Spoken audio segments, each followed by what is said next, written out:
Hello.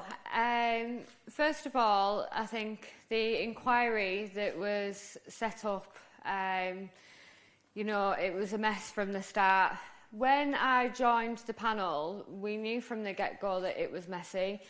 It was a very controlling atmosphere there. It was very gaslighting, very manipulative, and we went on, and we all went on to do the right thing, and that was to seek justice, that was to find the truth, to not be silenced anymore, and to be able to help our future. And we look at our future generations in this as well, because not only are we about ourselves, but we're also about the present victims and the victims that can occur if this shambles continues.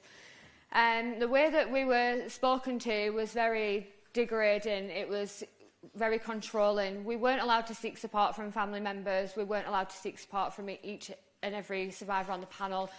Typically, you find with survivors is that they will confide in each other because we have been through near enough the same thing. So that is the better way that we can seek support. That was taken from us.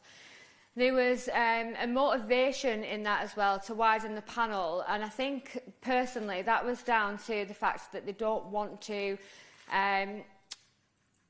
vocalise the ethnicity of these men. We almost felt uncomfortable vocalising the ethnicity of these men, and like we shouldn't. Pretty much when we were in that inquiry, we were stripped from our voices, and we're not going to be stripped from our voices anymore to maintain the higher-ups' comfortability. I decided to withdraw because, my head and my heart were saying two different things. My head was saying, you can really make a change in this, you can really help the future.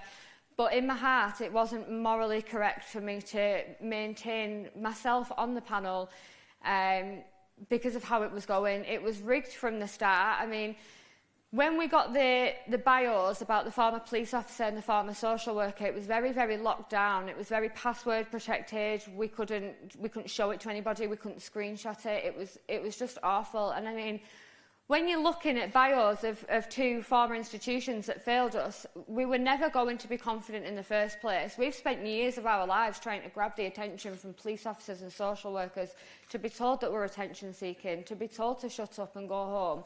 It's been nothing but awful. So when you put these two candidates in front of us, none of the survivors were going to ever sit there and be happy with it.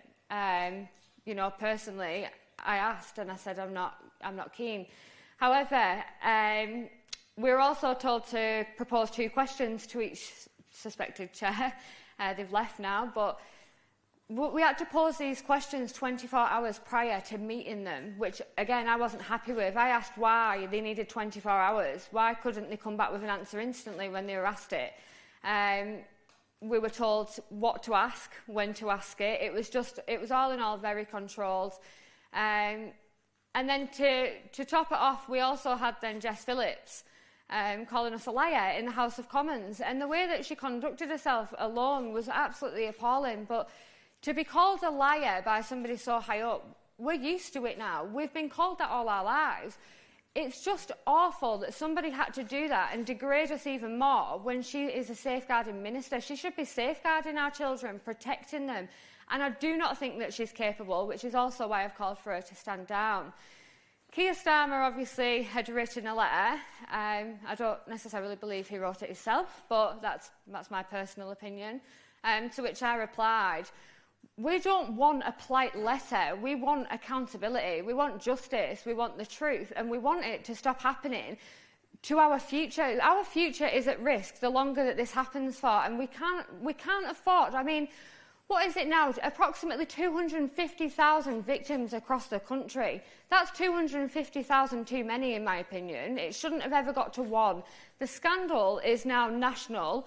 It's a problem and it needs to be fixed. So I withdrew myself because I know that I can make a change, just not through that panel. I will speak and I will raise awareness and I will say what's corrupt. And that inquiry, that was corrupt.